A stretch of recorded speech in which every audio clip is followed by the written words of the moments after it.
Good morning student. आज हम ई पाठशाला में कक्षा 6 की व्याकरण की पाठ्य पुस्तक आराध्या व्याकरण के पाठ 2 को लेकर प्रस्तुत हुए हैं, जो आपके मोबाइल की स्क्रीन में दिखाई दे रहा होगा। वर्ण विचार फोनोलॉजी। प्रस्तुत पाठ के माध्यम से हम पाठ के अंतर्गत आए भिन्न भिन्न विषयों के बारे में जानकारी प्राप्त करेंगे, जैसे वर्णमाला, वर्ण, स्वर, व्यंजन, अयोगवाह, स्वरों के भेद, व्यंजनों के भेद, मात्रा, ये सब विषयों के बारे में विस्तार से वर्णन किया जाएगा। अभी एक एक विषय को लेकर हम आगे बढ़ेंगे। सबसे पहले वर्ण क्या है। तो पिछले पाठ में हमने जाना था कि व्याकरण के 3 मुख्य अंग होते हैं। पहला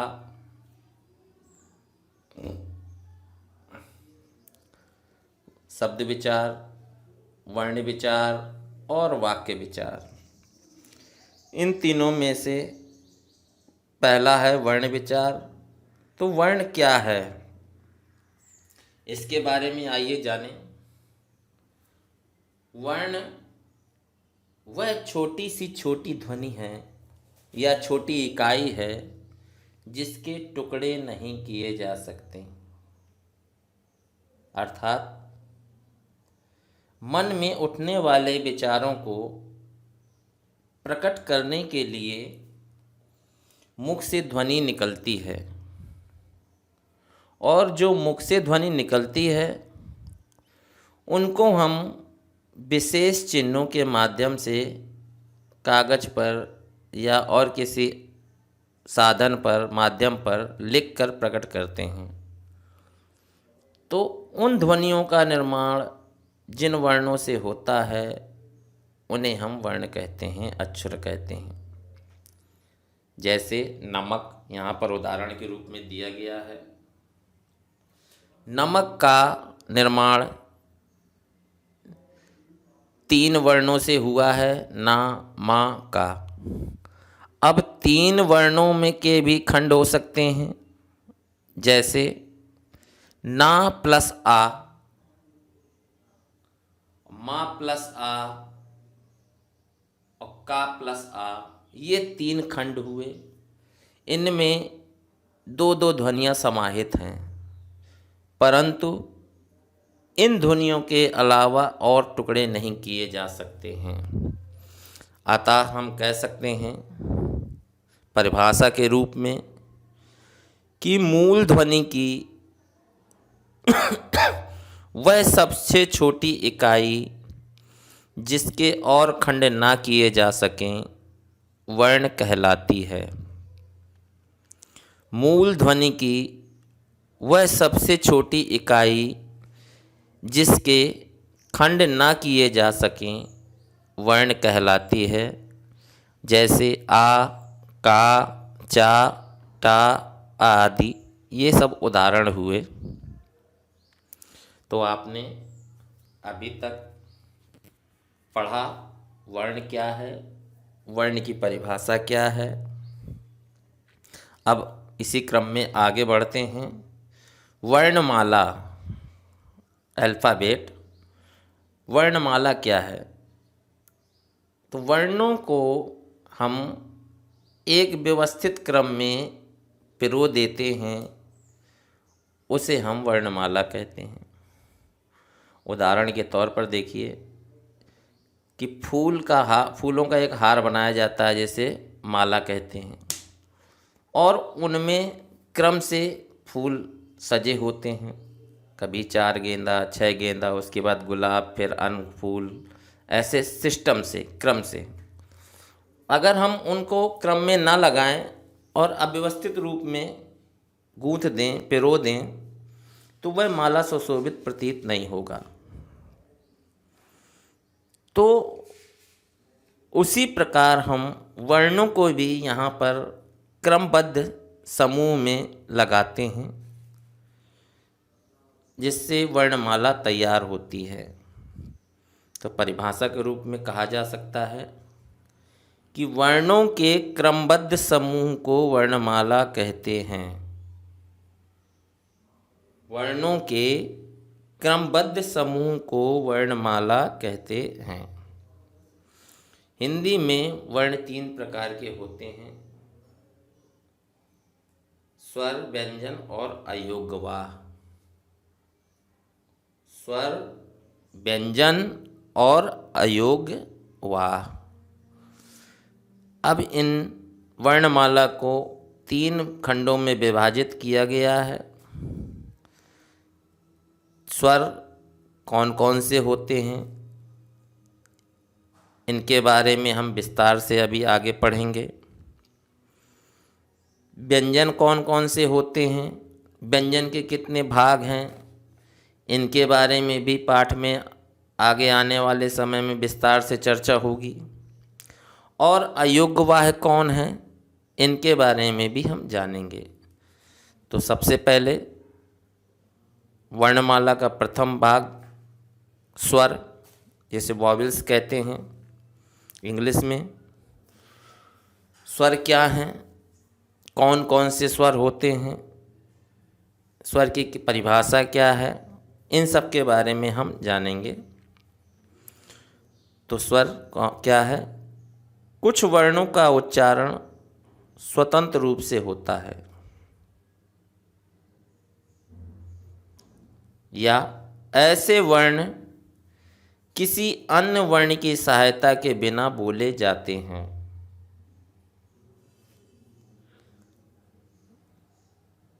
उन्हें स्वर कहते हैं। तो कुछ वर्ण ऐसे होते हैं जिनका उच्चारण करते समय हमें किसी दूसरे अन्य वर्णों की सहायता नहीं लेते हैं और उनका उच्चारण करते समय जो मुख से वायु निकलती है वह निर्बाध रूप में निकलती है, उसमें किसी प्रकार का कोई रुकावट नहीं होती है। ऐसे वर्णों को हम स्वर की श्रेणी में रखते हैं। ऐसे वर्ण 11 हैं जो आपको पता हैं: छोटा आ, बड़ा आ, छोटी ई, बड़ी ई, छोटा ऊ, री, ए, ओ और औ। इस प्रकार ये 11 स्वर हुए आपके। तो स्वर की परिभाषा के रूप में कह सकते हैं कि ऐसे वर्ण जिनका उच्चारण हम बिना किसी अन्य वर्णों की सहायता से करते हैं उन्हें स्वर कहते हैं। और उनके उच्चारण में मुख से निकलने वाली वायु बिना किसी रुकावट के निकलती है, स्वर कहलाते हैं।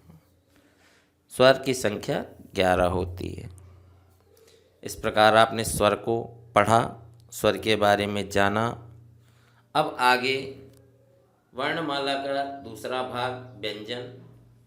व्यंजन क्या है, अब इसके बारे में जानिए। व्यंजन स्वर की सहायता से बोले जाते हैं, अर्थात ऐसे वर्ण जिनका उच्चारण करने में हमें अन्य किसी वर्णों की सहायता लेनी पड़े, अर्थात स्वरों की सहायता लेनी पड़े, उन्हें व्यंजन कहते हैं। इनके उच्चारण में मुख की वायु रुकावट के साथ निकलती है, स्वर व्यंजन कहलाते हैं। व्यंजन 3 प्रकार के होते हैं: स्पर्श व्यंजन, अंतस्थ व्यंजन, ऊष्म व्यंजन, और इनकी संख्या 33 मानी गई है। तो व्यंजन के बारे में आपने जाना कि ऐसे वर्ण जिनके उच्चारण करने में अन्य किसी वर्णों या स्वरों की सहायता ली जाए उन्हें हम व्यंजन कहते हैं। व्यंजन 3 प्रकार के होते हैं, अंतस्थ व्यंजन, ऊष्म व्यंजन, स्पर्श व्यंजन, और इनकी संख्या 33 मानी गई है। उच्चारण करते समय जैसे कुछ उदाहरण देखते हैं कि का उच्चारण करते समय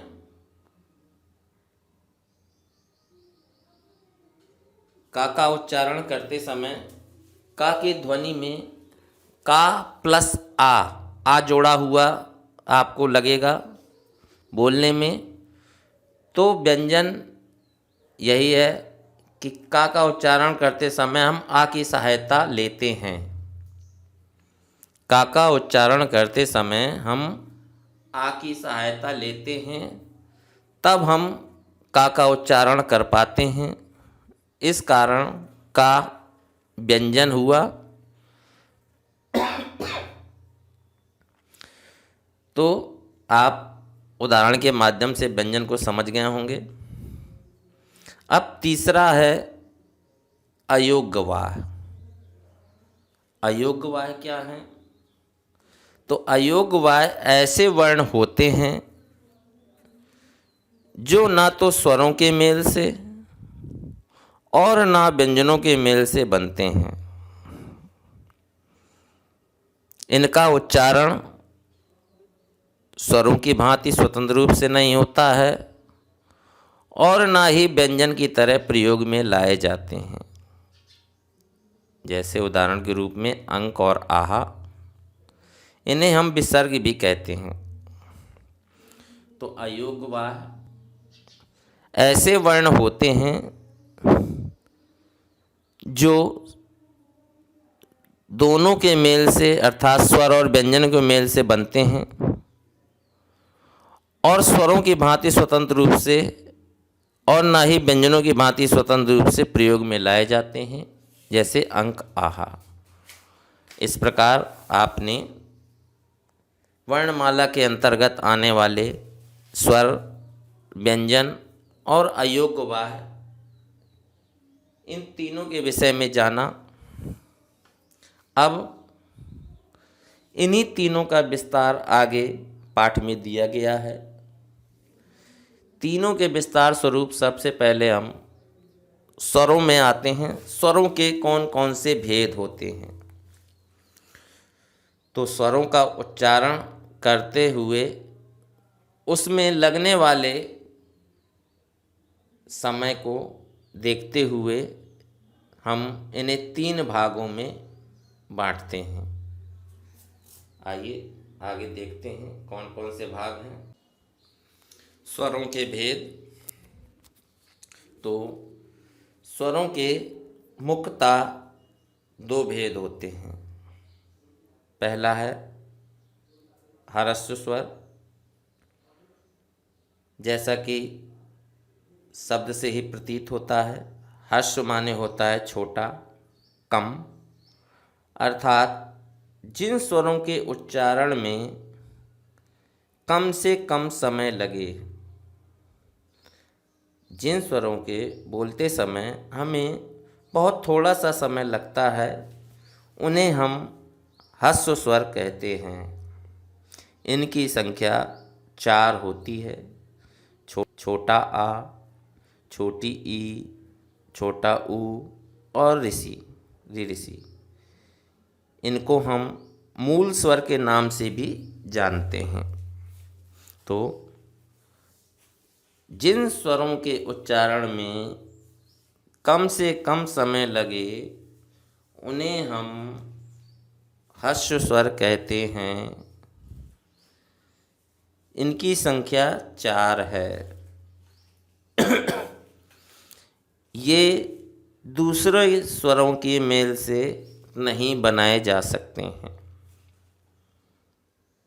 आपको समझ में आ गया होगा कि कौन कौन से मूल स्वर हैं और इनको मूल स्वर क्यों कहते हैं, क्योंकि इनको किसी दूसरे स्वरों के मेल से नहीं बना सकते हैं, इसलिए ये मूल स्वर कहलाते हैं। और इन्हें हम ह्रस्व स्वर कहते हैं। दूसरा है दीर्घ स्वर। तो जिन स्वरों के उच्चारण में ह्रस्व स्वर से अधिक समय लगता है उन्हें हम दीर्घ स्वर कहते हैं। दीर्घ का मतलब बड़ा। और ऐसे स्वरों के उच्चारण में जिसमें ह्रस्व स्वर से अधिक समय लगे, दीर्घ समय लगे, उसे हम दीर्घ स्वर कहते हैं। इनकी संख्या 7 है। 4 छोड़ दीजिए, बाकी 7 जो 11 में से होते हैं वह दीर्घ स्वर कहलाते हैं। बड़ा आ, बड़ी ई, बड़ा ऊ, ए, ओ और औ, ये 7 आपके दीर्घ स्वर हुए। इनके उपरांत इन्हें संयुक्त स्वर भी कहा जाता है। तीसरा भी एक स्वर माना गया है, प्लुत स्वर। तो जिन स्वरों के उच्चारण में हमें ह्रस्व स्वरों के उच्चारण से अधिक समय लगता है उन्हें हम प्लुत स्वर कहते हैं। प्लुत स्वर को प्रकट करने के लिए हम हिंदी के 3 का अंक लिख कर देते हैं। जैसे ओम। ओम में आप उच्चारण करते समय स्वयं देखते होंगे ओम का उच्चारण काफ़ी देर तक किया जाता है। तो इस प्रकार ओम प्लुत स्वर का एक उदाहरण है। अभी आपने स्वरों के भेदों को जाना, स्वर के भेद कौन कौन से हैं, उनको क्या नाम देते हैं, इन सब के बारे में जाना। अब आगे मात्रा। तो मात्रा क्या है, इसकी परिभाषा क्या है, इसके बारे में जानेंगे। किसी स्वर को व्यंजन के साथ मिलाते समय, किसी स्वर को व्यंजन के साथ मिलाते समय उसके रूप में जो परिवर्तन होता है, स्वर का बदला रूप ही मात्रा कहलाता है। एक बार पुनः सुने, समझें।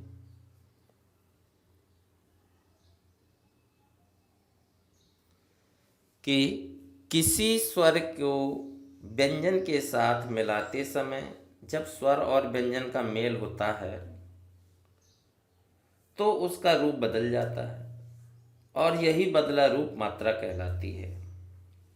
जैसे आप देख रहे होंगे स्क्रीन पे कि स्वर दिए हैं ऊपर, आ, बड़ा आ, छोटी ई, बड़ी ई, छोटा ऊ, बड़ा ऊ, ऋषि और ए, ओ, औ।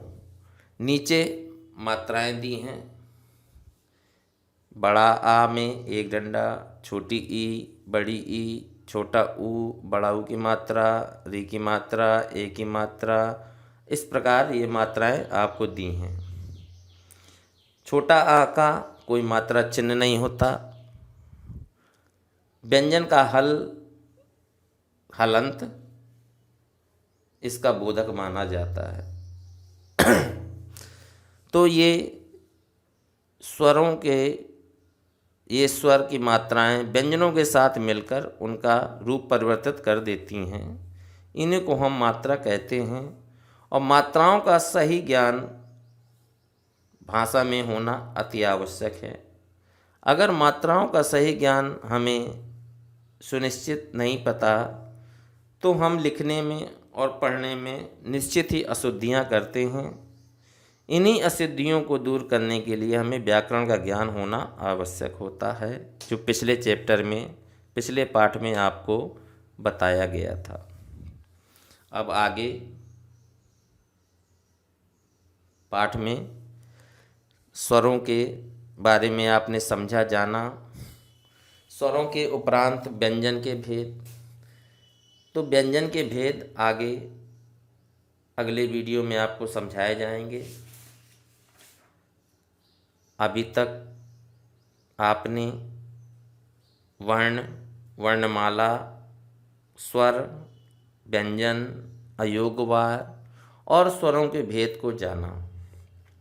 इन विषयों पर अगर किसी छात्र को कोई समस्या उत्पन्न होती है तो वह अपनी समस्या व्हाट्सएप ग्रुप में मैसेज के माध्यम से बता सकते हैं।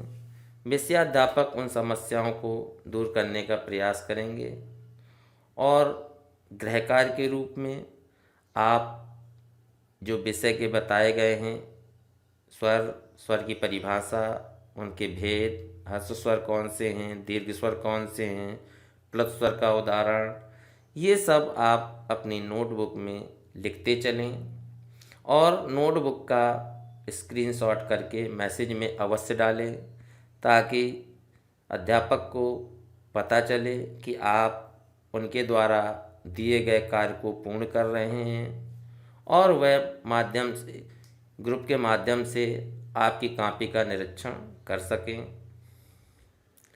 शेष अगले वीडियो में बताया जाएगा। तब तक अगले वीडियो की प्रतीक्षा करें। धन्यवाद।